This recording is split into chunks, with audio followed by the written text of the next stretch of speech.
The talk today is on biomechanics of knee and design rationale of TKR.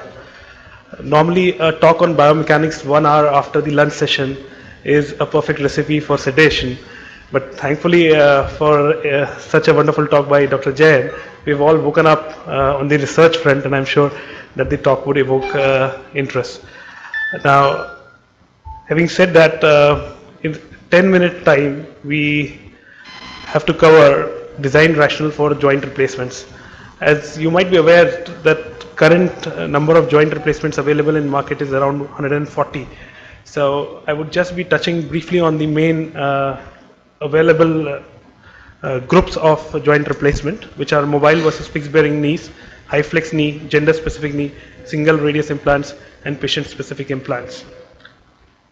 Now, what makes all these joint replacement processes different, and why do different companies promote their own brand and say that one is better than the other?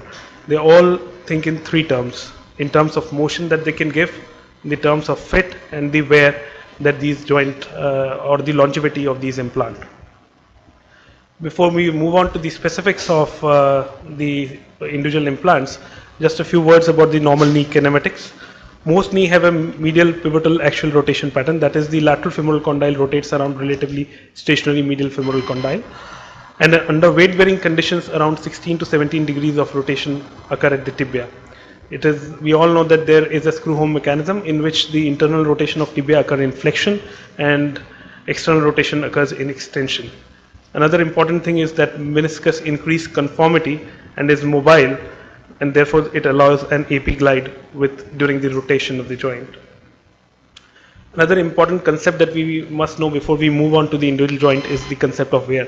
There are two primary types of wear, which is articular and undersurface wear.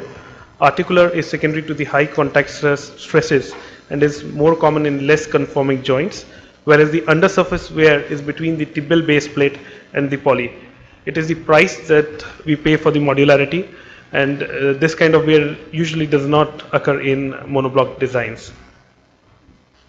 Now, the first implant that I'm going to talk about is mobile bearing implant.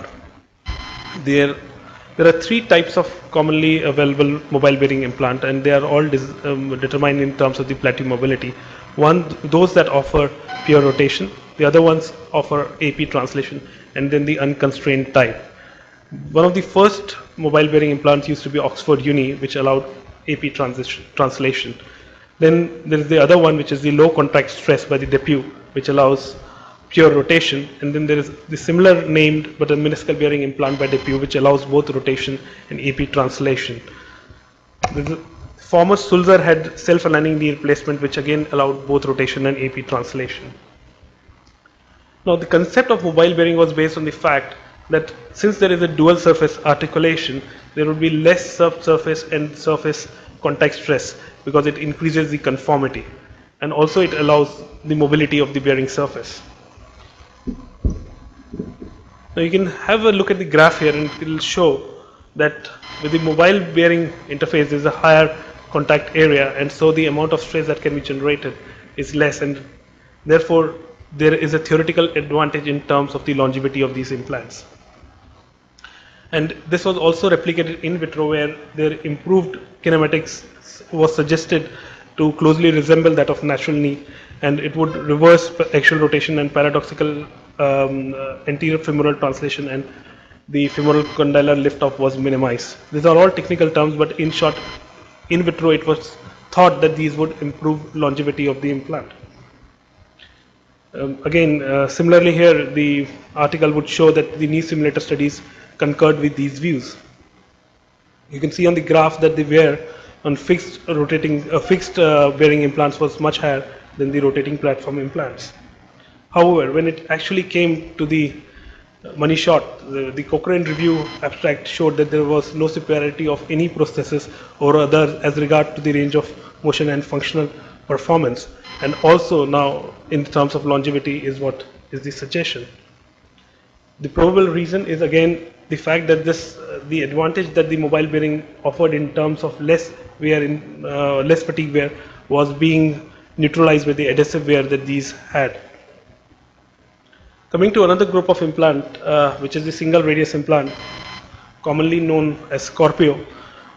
The, the basic biomechanical philosophy behind these implants is that it has a single um, radius in the flexion, in the entire flexion extension axis compared to the other implant, and this yields a circular knee rotation, allowing a smooth transition from flexion to extension while preserving the collateral ligament isometry. You can look at this picture here and it will show that this is how the other competitive designs suffer from the lack of collateral tension during the mid-range 30 to 45 degree, whereas there is a complete isometry in a single radius implant. Another advantage that these implant had was that they had a reduced Q forces because of the longer moment arm of the implant, which resulted in less anterior knee pain.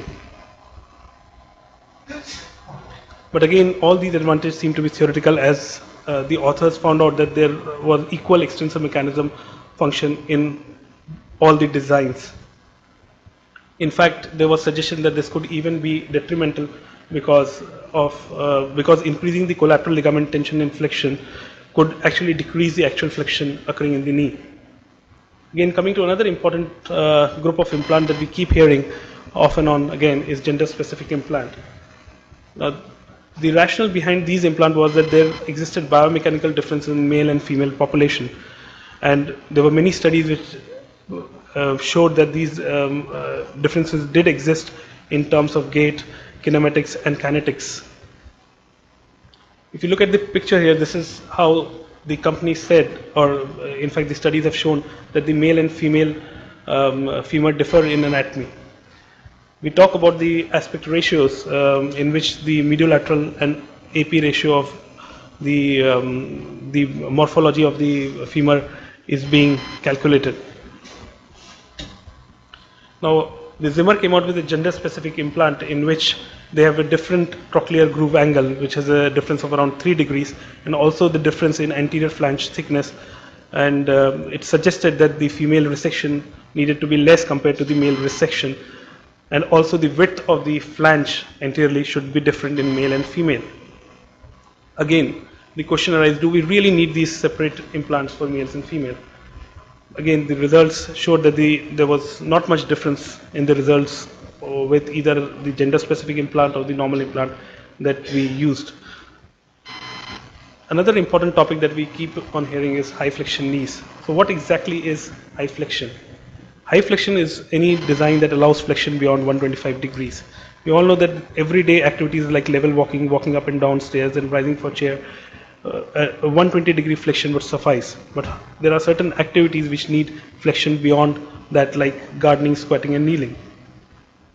So, in order to design a high flex knee, what were the essential design features? One, that they said that an increased posterior condylar offset was necessary to maintain bearing conformity and decrease line contact stress. Then it was thought that an extended trochlear groove for congruent patellar contact was necessary to achieve high flexion. There were design modifications necessary to enable the poly or the polyethylene to have an anterior recess to accommodate the increased excursion of the extensor mechanism.